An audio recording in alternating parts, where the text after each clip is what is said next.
बनवायची आहे तिळाची चटणी अगदी साध्या सोप्या पद्धतीने तुमच्यासोबत सुद्धा शेअर करते।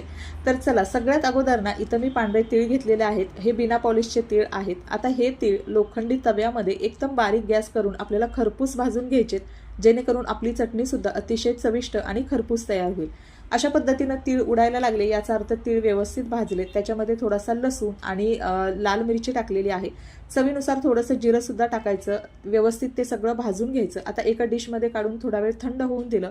थंड झाल्यानंतर एका मिक्सरच्या भांड्यात काढलं। चवीपुरतं मीठ त्याच्यामध्ये टाकायचं आहे आणि छान मिक्सरला आपल्याला फिरवून घ्यायचंय।